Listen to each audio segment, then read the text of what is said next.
তৃতীয়বারের মতো মেয়ে সন্তানের জন্ম দিলাম। শ্বশুরবাড়িতে থাকার মতো কোনো পরিস্থিতি আমার আর রইল না। শাশুড়ি তো সবসময় আমার স্বামীর কান ভাঙানি দেয়, তাকে আবার নতুন করে বিয়ে করতে বলে। আমাকে দেখার জন্য যখন সবাই আমাদের বাড়িতে এসেছিল, আমার শাশুড়িও তাদের সাথে এসেছিল। উনি মাথা থেকে পা পর্যন্ত সব কিছু খুঁতে খুঁতে দেখেছিল। আমার হাতে পায়ের আঙ্গুল লম্বা নাকি খাটো আমাকে হাঁটিয়ে দেখেছিল। আমার হাঁটা ছেলেদের মতো নাকি মেয়েদের মতো, আমি খাটো নাকি লম্বা সেটা দেখার জন্য উনি আমার পায়ের জুতা পর্যন্ত খুলে দেখেছিল। এক পর্যায়ে তো উনি আমার ওজনও চেক করেছিল। আমি এতটাই বিরক্ত হয়েছিলাম, আমার পরিবারের লোকজন এতটাই বিরক্ত হয়েছিল ওনাদের ওপর যে কি বলবো। এর পাশে দাঁড়িয়ে দেখা, ওর পাশে দাঁড় করিয়ে দেখা, আমি লম্বা নাকি খাটো, কে বেশি লম্বা কে বেশি খাটো, এতটাই যাচাই বাছাই করে ওনার ছেলের বউ করে এনেছিলেন আমাকে। আমার স্বামী প্রবাসে থাকার কারণে আমাকে বেশিরভাগ সময় শ্বশুর বাড়িতেই থাকতে হতো। শ্বশুর শাশুড়ি ননদ দেবর সবাইকেই দেখে রাখতাম আমি, তাদেরও ভালোবাসা পেয়েছি অনেক। আমার স্বামী আমার বিয়ের সময় 6 মাসের ছুটিতে এসেছিল। পরপর আমি প্রেগনেন্ট হয়ে যাই। একদিন সবাই রাতের বেলা খাবার সময়, তখন সবাই নিচে বিছানা করেই খেতে বসতো। আমার শাশুড়ি বলল, বউ আমার কিন্তু নাতি চাই। আমি তখন না বুঝে হেসে দিয়েছি। ওনার কথায় আনন্দ পেয়েছি অনেক, হয়তো বা তখন বয়সটা কম ছিল তাই। আমার স্বামী অবশ্য সাথে সাথেই বলেছিল, সবই তো আল্লাহর হাতে, সে কি করবে, আল্লাহ যেটা দিবে সেটাই হবে। তখন বয়স কম ছিল বলে তাই আমি কথাটা সিরিয়াস ভাবে নিইনি, হেসে দিয়েছি ওনার কথা শুনে। আমার স্বামী বিদেশ চলে যায়। আস্তে আস্তে আমার প্রেগনেন্সি টাইমটাও এগিয়ে আসে।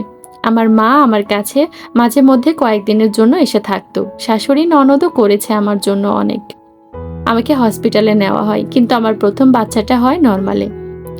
নার্স ছিল আর সবাই বসে অপেক্ষা করছিল কি বাচ্চা হয়েছে সেটা জানার জন্য। আমি কিন্তু আমার পুরা প্রেগনেন্সিতে একবারও চেক করে দেখিনি আমার কি বাচ্চা হবে, কারণ আমার শাশুড়ি মাসে মাসে চেক আপ করানো বা ডাক্তার দেখানো খুব একটা বেশি পছন্দ করতে না। আর যেহেতু স্বামী প্রবাসে, তাই এগুলার সুযোগ আর হয়নি। ওনারা বরাবরই একটু অন্য টাইপের মানুষ, সেজন্য সবার আগ্রহটা একটু বেশিই ছিল যে কি বাচ্চা হয়েছে সেটা জানার জন্য। আমার মা আর আমার শাশুড়ি একসাথেই বসেছিল।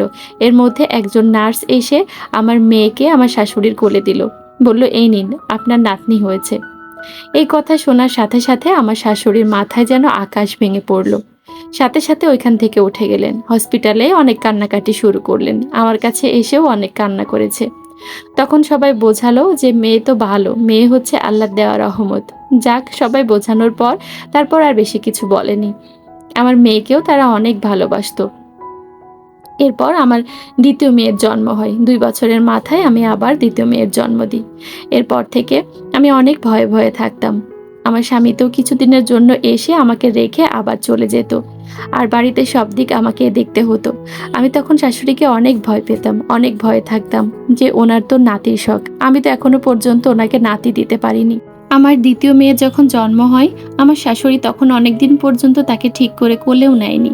সে তো আমার রুমেও আসতো না তার খোঁজ খবর নেওয়ার জন্য, রাগ করে কথাও বলতো না। এসবে আমি অনেক বেশি কষ্ট পেতাম, এত বেশি কষ্ট পেতাম যে আমি সবকিছু মেনে নিতে পারতাম না। কারণ আমার সাথে আমার শাশুড়ির সম্পর্ক কখনোই খারাপ ছিল না। তারাও আমাকে অনেক ভালোবাসতো, আমিও তাদেরকে অনেক ভালোবাসতাম। এর মাঝে আমার দেবর আসে বিদেশ থেকে, ধুমধাম করে তার বিয়ে দেওয়া হয়। বছর ঘুরতে না ঘুরতেই তাদের ঘর আলো করে 2টা যমজ বাচ্চা জন্ম হয়, একটা ছেলে একটা মেয়ে। আমি বুঝতে পারতাম আমার শ্বশুর শাশুড়ি তখন ওদেরকেই বেশি ভালোবাসতো, তার উপরে আবার ছেলে হয়েছে।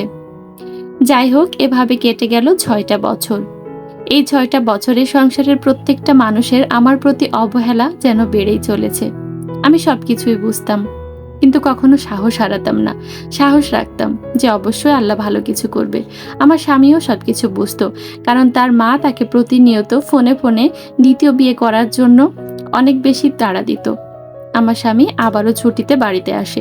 এক ঘর ভর্তি লোকের সামনে আমার শাশুড়ি তাকে দ্বিতীয় বিয়ের কথা বলে। কিন্তু আমি জানি আমার স্বামীকে আমি অনেক ভালোবাসি, সেও জানে তাকে আমি কতটা ভালোবাসি। সে কখনোই এটা করতে পারবে না, কখনোই এটা করবে না। আমি এতটাই কষ্ট পাই, ওইখান থেকে ঘরে চলে আসি। মেয়েদেরকে সামনে নিয়েই কান্না শুরু করি। তখন আমার বড় মেয়েটা একটু বুঝতো। আমার স্বামী এসে বলে, কষ্ট পেও না, মা তো কি বলবো, এমন কিছু আমি যে কখনোই করব না বা করতে পারি না সেটা তুমি ভালোভাবেই জানো। আল্লাহর উপর ভরসা রাখো, দেখবে আমাদের মেয়েরাই একদিন অনেক বড় হবে। যাক, এইসব বলে আমার স্বামী আমাকে অনেক সান্ত্বনা দেয়। ছেলের শখ সবারই থাকে, সবাই চায় তার একটা ছেলে হোক, কিন্তু সৃষ্টিকর্তার ওপরে তো কারোর হাত নেই। তিনি খুশি মনে যেটা দিবে সেটা নিয়ে আমাদের সন্তুষ্ট থাকতে হবে। এই মেয়ের নাড়ে আর ছেলে নেই, বংশ রক্ষা তো করতেই হবে। কে বলেছে ছেলেরা সব সময় বংশের মুখ উজ্জ্বল করে? উল্টে এমন অনেক ছেলে আছে যারা বংশের মান সম্মান একদম ধুলায় মিশিয়ে দেয়। আর অন্যদিকে মেয়েরা আছে যারা বংশের মুখ উজ্জ্বল করে। দেখো, আমার এই মেয়েরাই একদিন আমার বংশের বহিঃপ্রকাশ ঘটাবে। এইসব বিষয়ে আমাকে বা আমার স্ত্রীকে আর কখনো কোনো কিছু বলবা না। এখানে ওর দোষটা কোথায়? আমার স্বামী তার মাকে স্পষ্ট এই কথাগুলো বলে দেয়। আমার স্বামীর সামনে আমার শাশুড়ি কোনো কথা না বললেও তার অগাচরে আমাকে অনেক কথা শোনাতো। সেদিন যেমন বলল, এমনভাবে হাত করেছে আমার ছেলেকে, একদম বউ ছাড়া কিছুই বোঝে না, শুধু বউয়ের কথায় ওঠে আর বসে। ডাকিয়ে এনেছি আমরা ঘরে, একবারে ছেলের মাথাটা কিনে বসে আছে। এই কথা শোনার পর আমি সেদিন আর কান্না আটকে রাখতে পারিনি। অনেক বেশি কষ্ট পেয়েছি। যাকে মায়ের মতো ভালোবেসেছি সে যদি এমন কথা বলে, তাহলে কিন্তু সেটা সহ্য করা যায় না, মেনেও নেওয়া যায় না। সেদিন রাতে আমার এমন কান্না করা দেখে আমার স্বামী বুঝতে পারে কান্নার কারণ।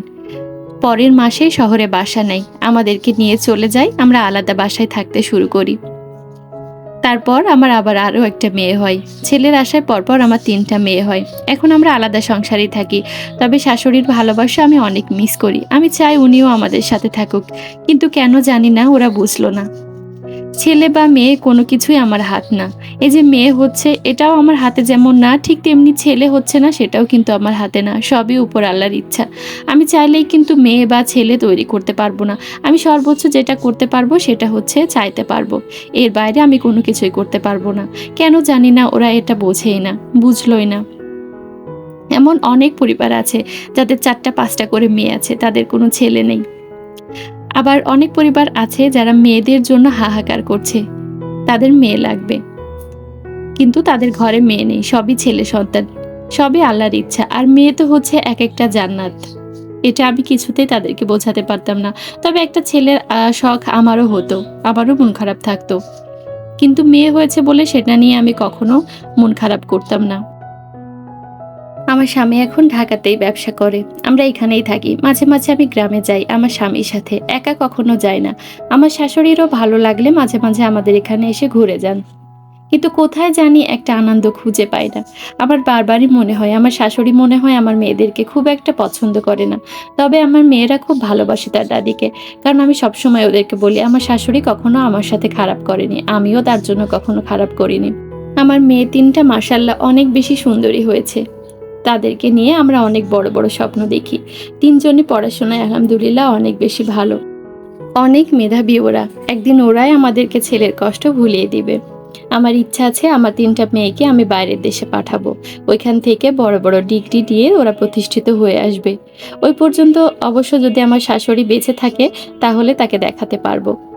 মেয়েরা কখনো অপায়া হয় না, বরঞ্চ একটা মেয়ে চাইলে একটা ছেলের থেকে অনেক বেশি কিছু করতে পারে। এই সমাজটাই শুধু যোগ্য মানুষকেই খোঁজে, হোক সেটা মেয়ে অথবা ছেলে। ছেলেরা যেটা পারে মেয়েরাও কিন্তু সেটা পারে। আমার শাশুড়ি এখনো সেই ভুল বুঝে আছে। উনি মনে করে হয়তোবা আমার নাড়েই কখনো ছেলে ছিল না, কিন্তু কি করে ওনাকে বোঝাবো? ছেলে মেয়ে হওয়ার বিষয়টা সম্পূর্ণ আলাদা বিষয়। এটা সম্পূর্ণ উপরওয়ালার হাতে। তিনি যেটা খুশি হয়ে দিবেন সেটাতেই আমাদের সন্তুষ্ট থাকতে হবে। আর একটা মেয়েকে যদি মানুষের মতো মানুষ করে তোলা যায় তাহলে সে ছেলেদের মতোই সমান তালে কাজ করতে পারে। আজকের গল্পটা কেমন লাগলো অবশ্যই কমেন্টের মাধ্যমে জানাবেন। ব্লগের এই পর্যায়ে এসে যদি কোথাও কোনো অংশে আপনাদের একটুও ভালো লেগে থাকে তাহলে প্লিজ একটা লাইক করে দিবেন। চাইলে ফ্রেন্ডস ও ফ্যামিলির সাথে শেয়ার করতে পারেন। আপনার একটা শেয়ার আমার ব্লগগুলো আপনার মতো আরও অনেকের কাছে পৌঁছাতে সহায়তা করবে।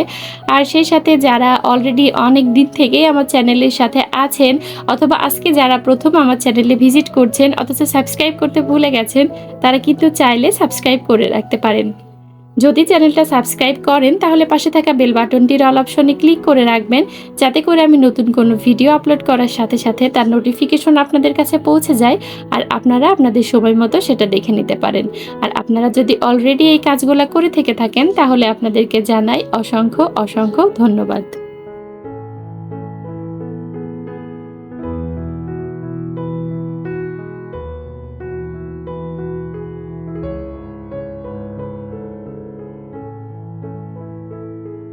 অনেক অনেকেই আছেন যারা নতুন ভিউয়ার্স আমার চ্যানেলে ভিজিট করছেন।